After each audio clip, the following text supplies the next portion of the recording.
Bienvenidos.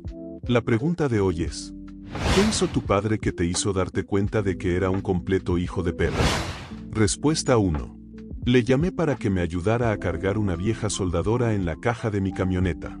Pesaba alrededor de 136 kilos y realmente dudaba que pudiéramos cargarla incluso los dos juntos. Ambos somos tipos musculosos y él es mi compañero de entrenamiento a pesar de tener casi 60 años. No podía agarrar bien ningún sitio para levantarla, así que me dijo que me apartara, luego la levantó con peso muerto y la tiró a la caja él solo. Nunca más subestimaré la fuerza de ese viejo. Respuesta 2. Teníamos un estanque de retención grande y en un 99% seco al lado de nuestra casa. Era la zona de juegos número 1 para nosotros, los niños. Un día, después de una horrible tormenta, el estanque se llenó de agua y barro que era como arenas movedizas. Mi padre estaba haciendo una barbacoa y escuchó un grito, dejó todo y salió corriendo. Nadó barra diagonal, se arrastró a través del lodo y sacó a un niño que se estaba ahogando del agua, y lo llevó hasta casa, que estaba a varias manzanas de distancia. Mientras escribo esto, estoy viendo a mi padre descansar pacíficamente en su cama de hospicio. Debería irse en unos pocos días. Era un hombre increíble, un tipo duro, y un padre aún mejor. Hazme un favor y llama a tu padre y dile que lo quieres, porque un día no va a estar aquí y habrás deseado haber seguido mi consejo. Respuesta 3. Una tarde, alrededor de 1968, un tipo saltó la valla trasera de la gasolinera de mi padre. Estaban presentes mi padre, mi cuñado y yo. Yo tenía unos 13 años. El intruso estaba fuera de sí, ya sea por drogas o simplemente loco. Gritaba tonterías y se mostraba muy amenazante. Mi padre intentaba calmarlo, hablarle con sentido. El tipo seguía fuera de control. Entonces, de repente, el tipo estaba en el suelo con mi padre encima. El brazo del tipo estaba retorcido detrás de él y mi padre le decía algo así como: ¿quién es el duro ahora? No de forma ruidosa o malvada. Simplemente una afirmación de hecho. La policía apareció justo después, esposó al tipo y se lo llevó a la cárcel. Más tarde, le pregunté a mi padre cómo había reducido al tipo. Sucedió tan rápido que fue como invisible, al estilo Bruce Lee. Él explicó: parte de mi entrenamiento en la guerra, Segunda Guerra Mundial, fue entrenamiento de comandos. Estuvo en un tanque desde la batalla de las Ardenas hasta Berlín. Dijo: teníamos ese entrenamiento por si nuestro tanque dejaba de funcionar mientras estábamos en territorio enemigo, podíamos luchar cuerpo a cuerpo si fuera necesario, para volver a nuestro lado. Siempre vi a mi padre como un mecánico y empresario muy inteligente y exitoso, además de un oficial del ejército hecho a sí mismo. Estaba en la Guardia Nacional y ascendió a capitán asistiendo a la escuela de candidatos a oficiales y a la escuela de ingenieros del ejército. Siempre supe que era inteligente y capaz. Nunca sospeché que era un auténtico badass. El trastorno de estrés postraumático volvió en sus últimos años. Empezó a revivir algunos de sus peores recuerdos de combate. La demencia se había colado y le mostraba imágenes que la gente no debería volver a ver. Este evento tuvo lugar durante la Guerra de Vietnam. Mi padre fue a la universidad y puso anuncios buscando ayuda para nuestra gasolinera. Consiguió bastantes. Trabajé allí después del colegio. Mucho tiempo con veteranos de Vietnam que acababan de regresar. Muchos de ellos definitivamente tenían problemas. Creo que teníamos una gran cantidad de badasses. Recon Rankers, operadores de patrullas de largo alcance, especialistas en demolición submarina, creo que más tarde conocidos como SEALs, etc. También teníamos ratas de túnel. Crecí con esos tipos. Desde los 12 hasta los 18 años más o menos. El servicio militar obligatorio terminó mientras conducía a un partido de baloncesto. Estaba cruzando las vías del tren en la avenida College. Grité de alegría cuando escuché que estaría a salvo del infierno que sufrieron mis compañeros de trabajo. Supongo que fue en 1973 o quizás en el 72. Tuve suerte de no ir a la guerra. Mi corazón está con los veteranos de las interminables guerras que han ocurrido desde el 11 de septiembre. Si hay alguien leyendo que sirvió en alguna guerra, pero especialmente en las de Oriente Medio, tengo que agradecerles y desear que hubiera algún hechizo especial que pudiera rociar sobre ustedes para reparar la deuda que les debemos. Pienso en mi padre de 18 años en su tanque y en mi yo de 17 años enterándome de que no sería reclutado. Respuesta 4. Era muy pequeño cuando esto sucedió, pero mi padre me contó esta historia y fue verificada por otros miembros de mi familia y amigos de la familia. Nací en un país comunista y mi padre era policía. Un día llegó a casa y encontró a mi hermano actuando muy lento y raro. Mi abuela, que cuidaba a todos los nietos mientras sus padres trabajaban, lo atribuyó a que simplemente estaba cansado y necesitaba dormir, pero mi padre no se lo creyó. Algo andaba mal, así que llevó a mi hermano a urgencias inmediatamente. En urgencias esperó más de 2 horas hasta que el médico a cargo de urgencias, hoy era un cirujano y un miembro de alto rango del partido, salió para una evaluación. Ni siquiera lo llevó a una sala de examen, sino que revisó a mi hermano allí mismo en la sala de espera y concluyó que mi padre era un idiota por perder su valioso tiempo con un niño dormido. Mi padre se enfureció. Le preguntó qué carajo sabe un carnicero con bata sobre pediatría. Luego, con uniforme de policía, procedió a proclamar en voz alta que si su hijo moría por la maldita arrogancia de este carnicero, regresaría con su Kalashnikov y las 900 balas que tenía guardadas y le metería una docena de ellas a cada hijo de puta que llevara bata o uniforme médico. El médico huyó, pero las enfermeras, benditas sean, mi padre no era un hombre fácil cuando estaba enfadado, le pidieron que se calmara. Llamaron a un pediatra que llegó rápidamente y concluyó que mi hermano había sufrido una sobredosis. Resultó que se había colado en la habitación de mi abuelo y se había comido un puñado de sus pastillas para dormir pensando que eran caramelos, por alguna razón tenían sabor a fresa, y le tuvieron que lavar el estómago. El jefe de mi padre, también miembro de alto rango del partido, intentó reprender a mi padre por amenazar a un miembro del partido y al hospital. Le dijeron que entregara su Kalashnikov, ya que eran ilegales. Mi padre escupió en el suelo de la oficina de su jefe y lo desafió a que lo intentara. El asunto se cerró rápidamente y todos hicieron como si no hubiera pasado nada. Sé que parece una glorificación de la violencia, pero para mí es una historia del amor de un padre por su hijo y su voluntad de enfrentarse literalmente a la clase dominante en un agujero de mierda corrupto para salvarlo.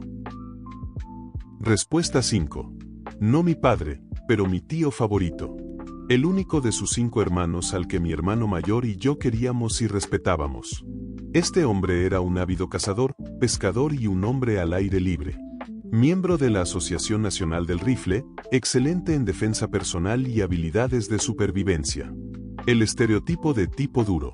Conseguimos un gatito pequeñísimo cuando tenía 14 años, y todos mis otros tíos lo odiaban. Decían que nuestro gatito era un parásito asqueroso y que teníamos que deshacernos de él. Llegué a casa de cuidar niños para ver a mi increíble tío debajo de la mesa del comedor con el gatito y un plato de atún. Le estaba dando de comer atún al gatito y diciendo cosas como, no está tan mal aquí, pequeño.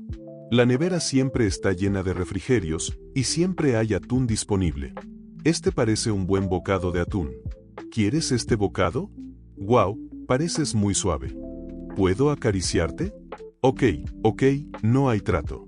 No tienes que silbar, no te tocaré. ¿Qué tal un poco más de atún? Ahí tienes, amigo. Tipo duro con un corazón de oro. Respuesta 6. Mi padre no nos pegaba con cinturones o varas como su padre lo hizo a él y a sus hermanos cuando estaban creciendo. Ni como mis tíos todavía le pegaban a mis primos mientras nosotros crecíamos.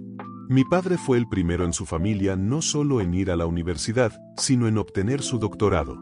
Voy a llamar a mi padre. Respuesta 7.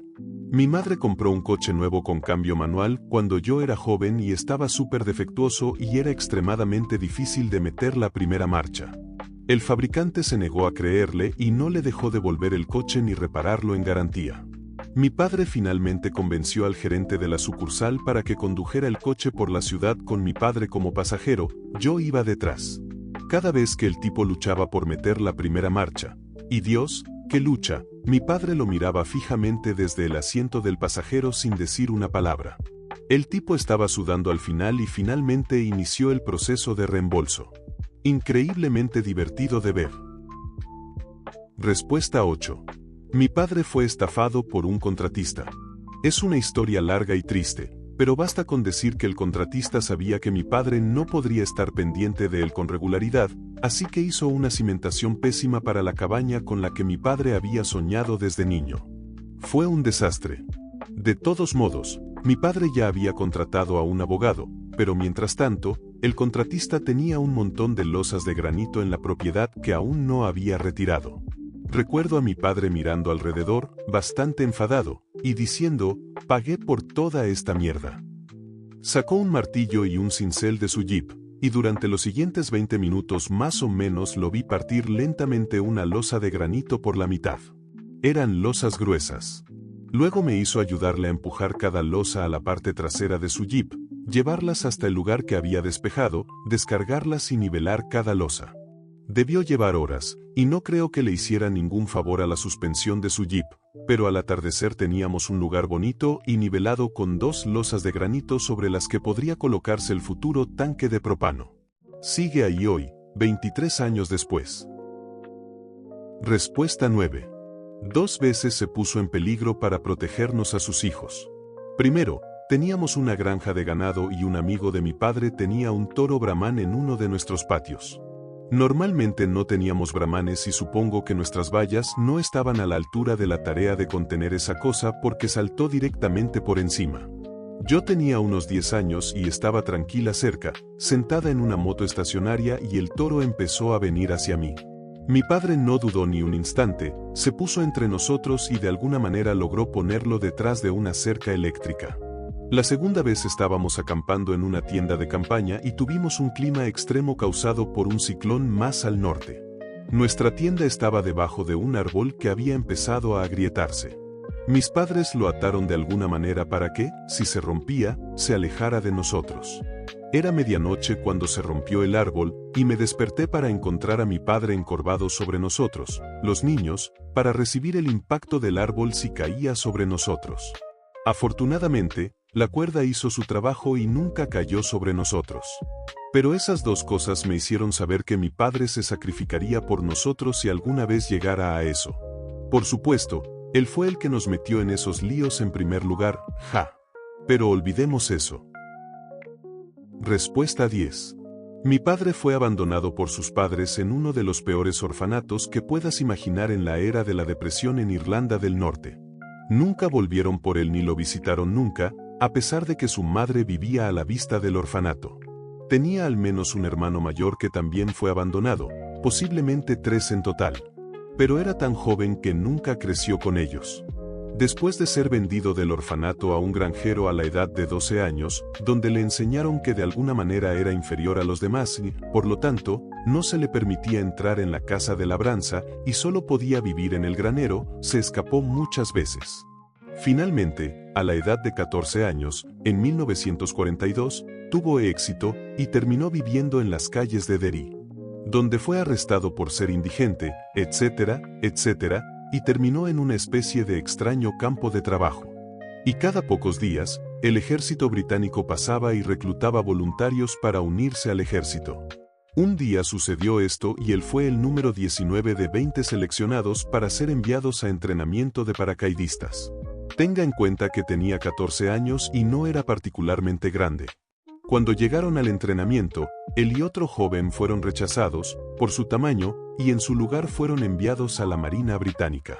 Inicialmente, el trabajo de mi padre era transportar proyectiles desde el área de municiones del barco hasta los cañones. El barco en el que estaba era en realidad una especie de antiguo portaaviones estadounidense que había sido convertido. Y habían colocado algún tipo de cañones terrestres muy pesados en el barco. Con el tiempo, esto estresó parte de la estructura del barco y parte del barco se desprendió y cayó al Océano Atlántico. Y se llevó a mi padre con él. Sobrevivió después de ser rescatado por un barco de la Armada estadounidense. Finalmente, mi padre terminó en un barco de la Marina Británica en el Océano Pacífico destinado a la invasión de Japón. Sobrevivió a los ataques kamikaze, siendo cubierto por la lluvia de cenizas de una de las bombas atómicas, lo que le causó muchos años después una forma muy peculiar de cáncer de piel en la nuca y las orejas. Durante ese tiempo en el Pacífico, recibió noticias de que los 3 hombres a los que conocía como sus hermanos del orfanato habían muerto. 2 de ellos habían muerto en el servicio militar británico en el mar, y su hermano mayor, al que conocíamos como Joseph, murió en Dunkerque.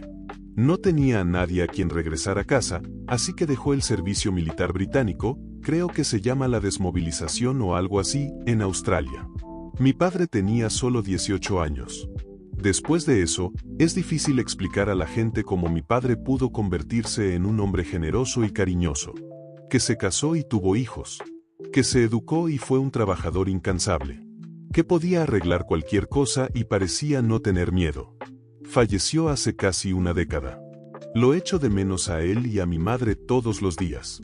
Hasta aquí el video de hoy. Si te ha gustado, deja tu like y suscríbete, activa la campanita para que YouTube te notifique cada que se suba un nuevo video y no olvides comentar este video con alguna historia referente al tema del mismo, así podríamos incluirla en un próximo video y mencionarte. Hasta la próxima.